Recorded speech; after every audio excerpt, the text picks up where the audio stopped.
Hello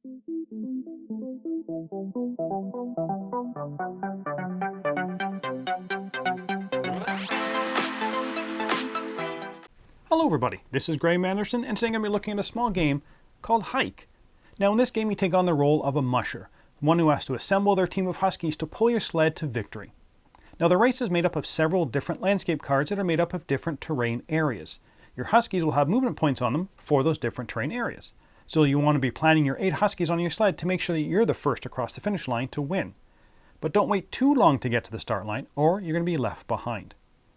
Now this game is really a game of two halves.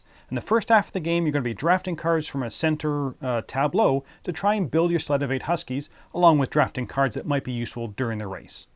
When that phase is done, you go into the racing phase, where you're going to be using the movement points from your huskies to traverse those terrain cards. Now, I like the sound of both of these mechanisms, as they're both kind of puzzly. Building your sled to maximize the movement points based on the terrain cards that you can see is interesting, and of course there are additional placement rules for your huskies. And the way you use those movement points during the race also had me intrigued. So, will this game be the first across the finish line, or did it just collapse somewhere in the snowdrift? Let's get it to the table, see how it's played, and come back with my final thoughts on Hike. This is Hike set up for 4 players. The start and finish location cards are placed in the middle of the table. Shuffle the other location cards and draw 8 to place in between the start and finish, and rotate the 4th one 90 degrees. Shuffle all the cards with the same backs together. Those are going to be the Huskies, the Youngsters, Equipment, and Care cards. Each player gets 2 cards from this deck, and draw 2 more cards to start the display.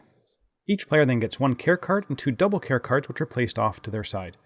Each player also gets 8 cubes and a wooden pawn. Place the cubes in 2 rows of 4 beside your sled card.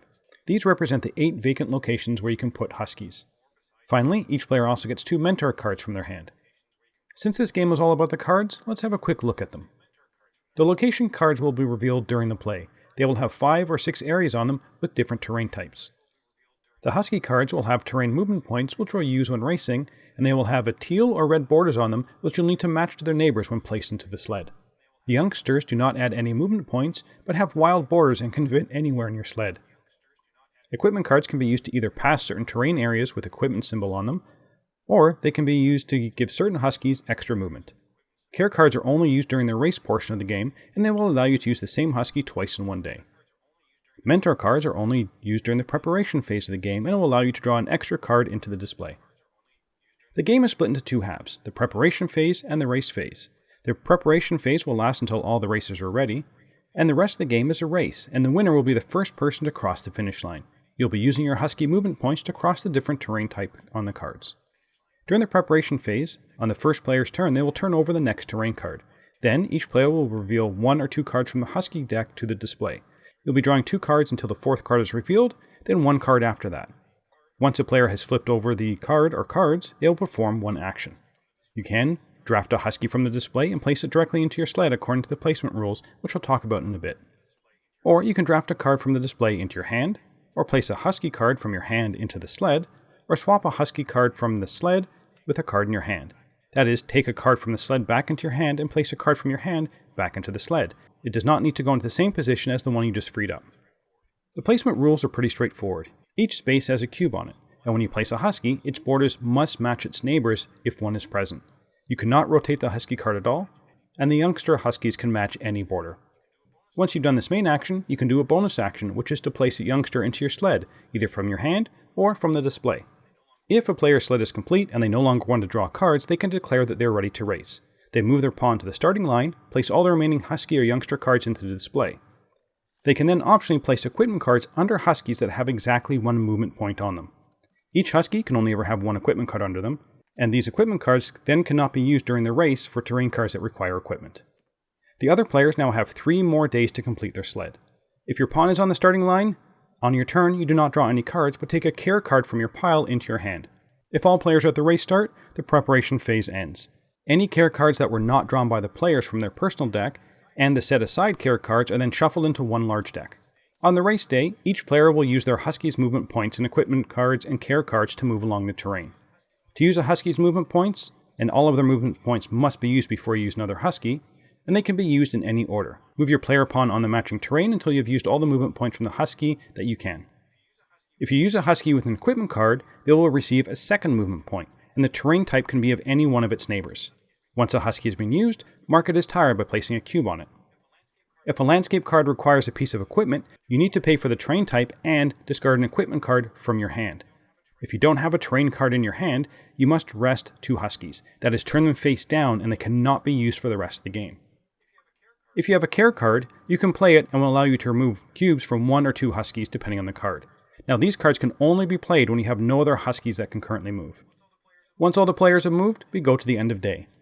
Any player that is 6 or more areas behind the leader and does not already have a care card, they can draw a care card from the pile. The players then remove their cubes from their tired huskies, and huskies again that are face down are not flipped over. Start the next day, the player that is furthest behind is the player that goes first. When a player has reached the finish line, the game ends at the end of that round. If there's only one person that passed the finish line, they are the winner. If there are multiple people, it's the person with the most ready huskies. And that's how you play. Let's get back to see what I thought about Hike. So, theme and components. The theme in this one is definitely different. We have seen it before in other games, but I thought it was well integrated into the gameplay for this one. You need to be picking your huskies based on the terrain you're going to face, and getting those care cards and equipment cards kind of makes sense. The placement rules are explained that some dogs, like people, just don't get along with other dogs, or maybe they get along well. I also like that they stress in the book about the care for the animals and promoting the dog well-being in real-world mushing.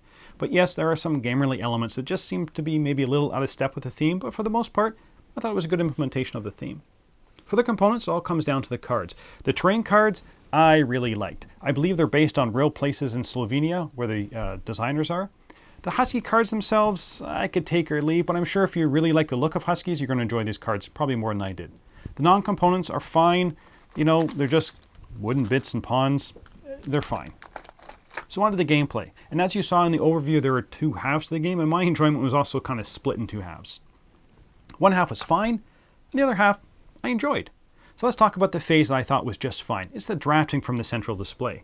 I found this stage definitely dragged on too long, and it sometimes seemed to be play out the same way. There's a rush at the beginning to get cards into your sled, then it kind of grinds to a halt because of the placement rules, and people are just kind of waiting for that perfect husky to fill in their gaps in their sled.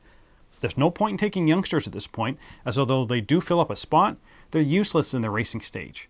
Once someone eventually finishes off their sled, then the tension ramps up again. You've only got 3 more rounds to finish off your sled, or you're kind of out of the race. And you can't allow the person who finished first to kind of draw those extra care cards before you're ready. So this is where the youngsters come in, I felt, and they were just basically filling up your gaps on your sled to rush towards the finish line, or start line, I should say. I just think there could have been a better way to do this. Maybe a standard draft. Give each player 5 cards and draft 4, and do it again so you're left with 8. If you draft an equipment card, that spot in your sled gets filled maybe by a youngster. This would have been much faster and cleaner, and probably got you to the same result. The second phase, the racing one, I found much more enjoyable. The puzzle of trying to figure out what huskies to use in what order was definitely enjoyable. You don't have a huge amount of choice. I mean, if you have a blue snow area to traverse, you need to use a husky that has a blue movement on them. The use of those care cards can be critical as well. You can only use them when you have no husky in your team that can use their movement points. So again, some forward planning is going to be involved. And I actually didn't mind the catch-up rule. You know, if you're more than a certain number of areas behind the leader, you get a care card, because those care cards can be pretty powerful. Do they win you the game? Not necessarily, but they are a good catch-up mechanism. And I do like that the rules in the first phase, if you're the first to go to the starting line, you get a care card until everyone else is ready to race. So maybe you put out a less effective sled just to get those cards early on. But would I recommend this game? I don't think I would. I don't think this is a bad game. It's fine, but that's where it ends.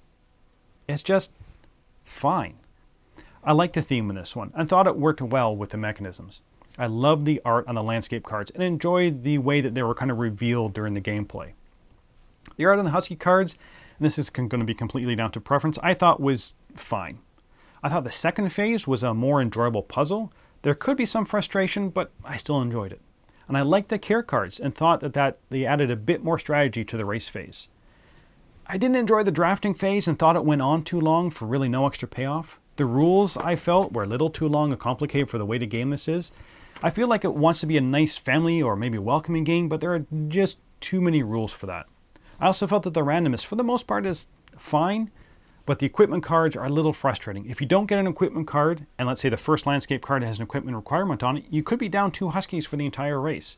I wish there was another option for this. Either forego a turn during that first phase, or trade in a certain number of husky cards, or something. Not having these equipment cards in your hand could just be down to random chance. So overall, I'm going to give this game a 6 out of 10. This is not a bad game, but once I had played it, I was kind of ready to move on.